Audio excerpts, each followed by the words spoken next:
Et non, je ne suis pas éveillé. Salut, je m'appelle Thibaut et je partage sur cette chaîne sur la réalisation du soi, qui est la reconnaissance de ce qu'on est véritablement en essence, au-delà de la personne. Je voulais faire aujourd'hui une petite vidéo pour parler de cette idée d'être éveillé, de s'éveiller. Et je vois dans les commentaires YouTube souvent des personnes qui me décrivent comme éveillé, que ce soit positif ou négatif. Et juste pour clarifier, je ne suis pas éveillé, parce que être éveillé voudrait dire que la personne a une étiquette. Donc il y a l'étiquette Thibaut par exemple, et là il y aurait l'étiquette en plus éveillé. Et éveillé, ça viendrait avec des idées préconçues en plus, des choses qu'il faudrait respecter pour être un bon éveillé. Et ça voudrait dire que j'ai accompli quelque chose, donc que la personne a accompli quelque chose. Alors pourquoi est-ce que je ne suis pas éveillé ? Tout simplement parce que ce n'est pas Thibaut qui réalise le soi. C'est la conscience, ce que je suis en essence, qui se reconnaît elle-même, ou plutôt tombe le masque de se prendre pour Thibaut, arrête de faire semblant de se prendre pour Thibaut, même si ce semblant peut sembler très fort avant que, entre guillemets, le masque tombe. Mais même le masque tombe, on pourrait croire qu'il y a une action, mais en fait, quand ce qu'on est en essence se reconnaît, que l'évidence s'impose d'elle-même, on voit bien que c'est pas la personne qui a fait quelque chose, et donc c'est pas la personne qui peut dire « c'est moi qui ai réalisé le soi ». Allez, palmarès. Super, j'ai accompli quelque chose. Eh ben non, c'est pas un accomplissement, et c'est certainement pas la personne qui a accompli quelque chose. Donc dans ce cas-là, c'est pas Thibaut qui réalise le soi, et donc c'est pas Thibaut qui a l'éveil, et donc Thibaut ne peut pas être éveillé. Et ça, c'est hyper important parce que cette idée d'éveiller, ça fait que les gens comparent, se disent lui, il est éveillé, lui, il n'est pas éveillé, lui, je sais pas trop, j'essaye de savoir. Comment on fait pour savoir ? On va mettre une petite liste comme ça de choses, de critères à cocher, et on peut voir que dans l'esprit des gens, ces critères sont complètement aléatoires et souvent infondés. Alors, il y a des fois des petits critères qui sont donnés par des sages, mais c'est un peu ridicule que des sages eux-mêmes donnent des critères comme quoi la personne est vraiment éveillée. C'est très drôle, ça veut dire qu'il y a effectivement une étiquette, qu'il y a effectivement que la personne elle-même a accompli quelque chose, et qu'une fois qu'elle a accompli cette chose, eh bien, il y a des attributs qui viennent avec. Mais ça voudrait dire qu'il y a des gens éveillés et des gens pas éveillés. Et donc, il y aurait une différence entre ces personnes. Et le partage, en tout cas, que je fais, c'est justement l'invitation à l'unicité, à l'unité, et de dire qu'en fait, si tout est un, eh ben, dans ce cas-là, il ne peut pas y avoir quelqu'un qui est éveillé, quelqu'un qui n'est pas éveillé. Il ne peut pas y avoir quelqu'un au-dessus que quelqu'un d'autre. Tout est un, et c'est la même vie, la même conscience, qui joue tous les rôles. Et donc la seule subtilité, on va dire, c'est que en apparence une personne éveillée, donc ce qui n'existe pas, c'est tout simplement la vie qui a reconnu qu'elle était la vie en train de jouer un humain. Et quand je dis jouer un humain, encore une fois, c'est pas qu'elle fait semblant, dire je fais croire que je suis un humain. C'est plutôt qu'elle a conscience que elle est la vie elle-même et tout ce qui apparaît, y compris l'humain, et que voilà, ça joue, disons que jouer un rôle, c'est de la poésie, mais que ça ne décrit pas vraiment ce que c'est, parce que on n'a pas l'impression de jouer un rôle quand on vit la vie, mais si on est vraiment la vie, alors effectivement, la personne n'est que, on va dire, un costume. Mais voilà, c'est juste pour dire jouer, mais c'est un terme pas très clair, enfin pas très précis, mais il n'y a rien de mieux que je trouve là. Mais en tout cas, voilà, la seule apparente différence, c'est que c'est la vie qui a conscience qu'elle est la vie et qui joue un rôle, ou c'est la vie qui fait comme si elle n'avait pas conscience et qui joue un rôle. Mais la vie, elle sait déjà qu'elle est la vie, même quand elle joue un rôle où la personne dit « Non, mais si, je m'appelle vraiment Jérôme, c'est Jérôme, je suis Jérôme ». Bah même là, c'est quand même la vie qui parle, même si c'est la vie qui fait comme si elle se prenait pour Jérôme. Et ça peut être difficile à entendre parce que ça voudrait dire, dans ces cas-là, qu'une personne qui souffre, en réalité, c'est la vie qui fait comme si elle était quelqu'un, et ça crée une forme de souffrance, et donc on pourrait se dire que c'est sadique, mais c'est pas sadique, ça met tout le monde au même niveau. Ça veut dire que partout, c'est la vie qui s'exprime, et partout, c'est la conscience, donc cela d'où émerge tout ce qui apparaît, la vie manifestée. Eh bien, en fait, c'est cela d'où tout émerge qui s'exprime à travers des formes. Et donc ça veut dire que c'est jamais la forme elle-même qui s'exprime, que c'est la source même de toute forme qui s'exprime à travers les formes. Et ça, c'est différent, ça veut dire qu'il n'y a jamais vraiment une segmentation de vie, donc on va dire par exemple un corps humain, qui soit vraiment indépendant du reste. Si tout est un, tout est la vie, et donc la personne, c'est la vie, et le micro, c'est la vie, et la caméra, c'est la vie, et la personne qui écoute cette vidéo, c'est la vie, et l'ordinateur, c'est la vie, et le téléphone portable, c'est la vie. Et dans ce cas-là, il n'y a plus de différence, et il n'y a plus de séparation parmi les objets, même si, évidemment, il y a une séparation apparente qui est très pratique, qui fait que quand je veux attraper la caméra, je prends bien la caméra et pas le frigo, qui est plus difficile à déplacer.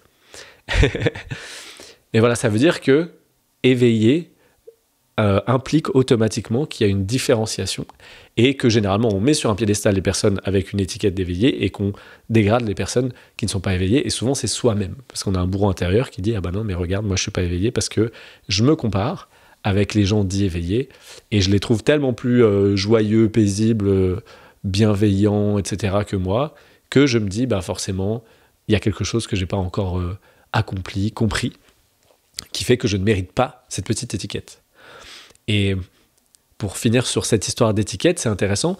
Par exemple, j'avais eu un message sur la chaîne de quelqu'un qui avait dit tu sponsorises ta vidéo, du coup, il est où ton désintéressement?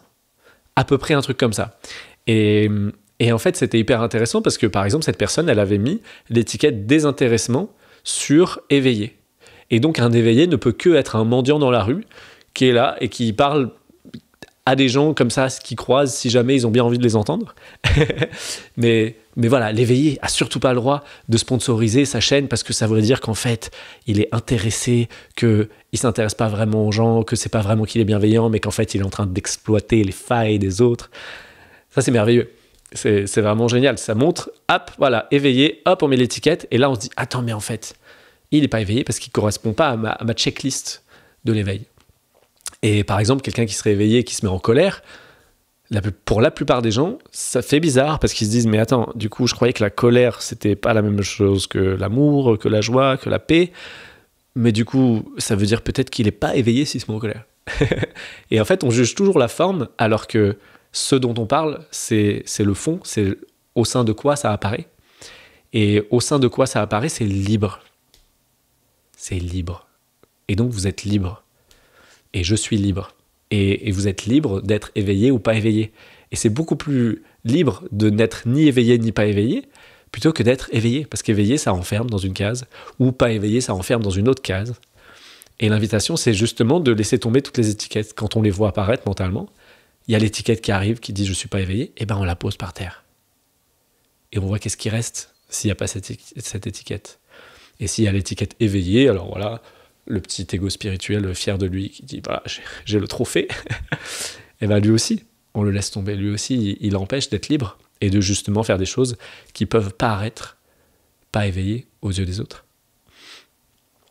Et par exemple, sur la sponsorisation de la chaîne, je ne sais pas comment ça s'appelle, la promotion, justement, c'est intéressant de voir qu'on se dit « ah là là, c'est mal », alors que l'envie ici, c'est de dire « comment est-ce que je peux partager ça à plus de monde ?» Parce que c'est quelque chose qui a ouvert beaucoup de portes chez Thibaut, qui a solutionné beaucoup de problèmes, des questions que se posait Thibaut.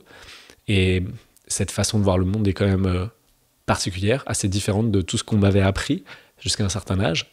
Et donc, il y a de la joie à la partager. Et donc, je mets de ma poche de l'argent pour que ça puisse atteindre d'autres personnes.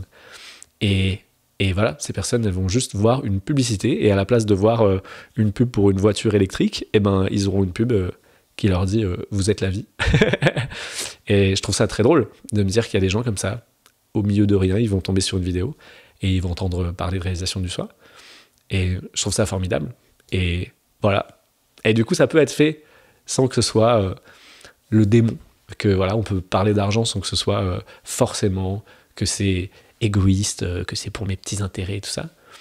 Voilà, quand je sponsorise une vidéo pour la faire connaître, pour aller toucher des gens au hasard comme ça, un peu plus loin, et ben il y a cette idée de tiens, ça va peut-être toucher quelqu'un qui s'attendait pas du tout à ça, mais qui va découvrir tout ça. Et peut-être à un moment donné plus tard qu'il achètera une de mes formations. Oui, mais il n'y a rien qui me dit qu'il le fera et qu'à la fin, ce sera positif. C'est plutôt de dire, bah voilà, ça, c'est un partage d'une passion. Et c'est tout. Et c'est hyper intéressant de voir que voilà, ce message-là, il était significatif de cette idée que Thibaut serait éveillé et que donc il faudrait qu'il remplisse la checklist, quoi. Donc, je ne suis pas éveillé. Thibaut n'est pas éveillé. Thibaut est une personne absolument normale, même si sur cette chaîne, on voit plein de vidéos où Thibaut parle du fait d'être la vie elle-même et la conscience, qui peut donner l'impression qu'il y a une sorte de différence dans le sujet abordé. Mais dans le quotidien, Thibaut, il range sa maison, Thibaut, il s'occupe de ses enfants, Thibaut, il va travailler, Thibaut, il prend sa douche. Je vous passe les détails voilà, hyper intéressants du quotidien, parce que vous les connaissez. Et donc, ça ne change rien. Et je vous invite à vous-même laisser tomber l'étiquette éveillée, qui ne veut rien dire et qui fait des différences. Alors, au début, moi, je n'utilisais pas ce mot parce que je ne l'ai jamais vraiment apprécié, mais j'ai compris que c'était un mot-clé, que les gens, ils tapaient ça sur YouTube pour entendre parler de ce sujet. Donc j'ai commencé à utiliser ce mot pour dire, bah voilà, en fait, ça fait le lien entre les personnes qui cherchent et les réponses qui sont proposées. Mais éveiller aussi, ça me rappelle un truc, éveiller, ça voudrait dire que vous êtes endormi. Est-ce que vous êtes vraiment endormi ? Ça viendrait de l'idée de, quand on croit dans ce monde, on croit dans le rêve, quand on croit être la personne, on croit dans le rêve, mais c'est pas parce que vous croyez dans le rêve que vous êtes endormi. Vous êtes bien éveillé là, en plein dans le rêve, que vous pensiez que c'est un rêve ou non. Ça ne change rien. Vous êtes déjà conscient de tout ce qui se passe autour. Et c'est tout. Et si on apporte plus d'importance à ça, le simple fait d'être conscient d'eux, et qu'on savoure le simple fait d'être conscient d'eux, eh bien, la reconnaissance que c'est cela qu'on est, la conscience, ça se présente de soi-même, quoi. L'évidence s'impose. Et c'est pas une personne qui peut faire ça. Du coup, la personne ne peut pas empocher la récompense. Mais ça peut passer à travers une personne, le fait de partager ce genre d'idée, par exemple. Voilà, c'était tout pour cette vidéo. Je ne suis pas éveillé. Désolé et avec plaisir. À bientôt.